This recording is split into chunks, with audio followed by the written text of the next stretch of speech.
As humans, we have all encountered stress in one form or another. It's the feeling of being overwhelmed or under pressure. It can affect us mentally, emotionally, and physically. And horses also encounter stress. So we brought in Dr. Christopher Baldt to talk about the causes, symptoms, and how to help your horse when they start responding to stress so we can keep them happy and healthy. What causes stress in horses? Horses are very emotional animals. They have feelings. They are either fight or flight kind of animals. And so when they're in a state which causes that natural reflex, they're going to produce certain chemicals that are going to heighten that or make it more alert. We would call those the HPA axis, which is hypothalamus pituitary adrenal axis. Most people might know it as the cortisol reaction. What percentage of horses exhibit stress? The estimates are about 80% of racehorses and about 60% of show horses have stress response. And that also correlates with those numbers of horses that actually have ulcers also. What causes the physiological changes in a horse under stress? When a horse is under stress, there's three things that happen. First, there's their perception of stress, and that's an interpretation of their environment through the areas of the brain that are involved in this fight or flight mechanism. Specifically, there's an area that's called the hypothalamus. In humans, it regulates a lot of things, but it's also involved in stress management. The hypothalamus sends chemicals down to the pituitary gland, which then sends chemicals to the adrenal glands, which then release what are called the catecholamines.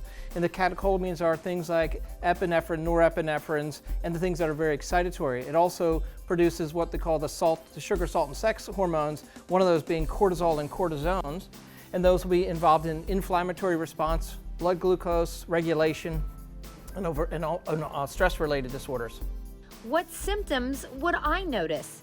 You know, when a horse is under stress, there's a couple of things. Obviously, there's going to be a demeanor. You might have a horse that is agitated all the time. You might have a horse that is continually with aggressive type behaviors. You might have a horse that has abnormal sleep cycles. They might have inflammation problems with joint sensitivity to touch.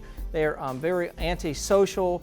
They might nip at their sides. They might also have other kind of performance problems, because when they have high cortisol levels, you're going to have issues with end of the race, where they're going to have a good 3/4 of race. The last quarter, they'll start to tail off because they have high levels of cortisol.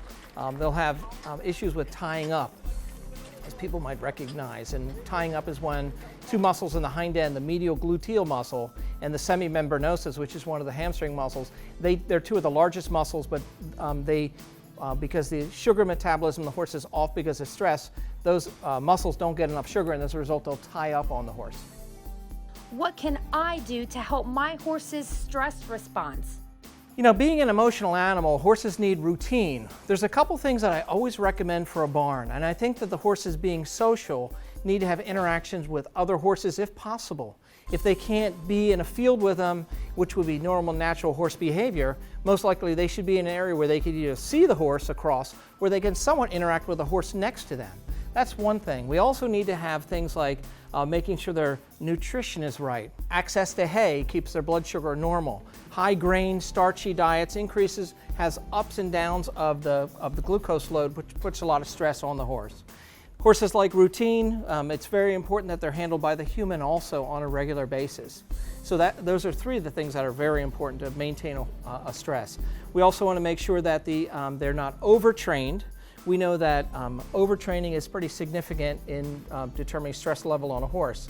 They have to have a routine about training. The new studies are saying that interval type training, which means that short bursts of high intense exercise followed by a longer burst of lower intense exercise, can elevate the cortisol, which is a stress hormone, but they could drop it back down. A lot of the stress involves trailering for these horses, because some of them go to different events. So we always want to make sure that the trailer itself is well ventilated, that they don't feel trapped, that they sometimes have food that's available, and that they're in a position that they feel comfortable. And being an emotional animal, and owners and trainers know their horse, they should do everything they could do to lower the stress load on the horse so that the horse is going to feel better, and feeling better, they're going to perform better. As always, thank you, Dr. Baldt, for visiting the Post Time Show and giving our viewers some insight on our wonderful four-legged companions.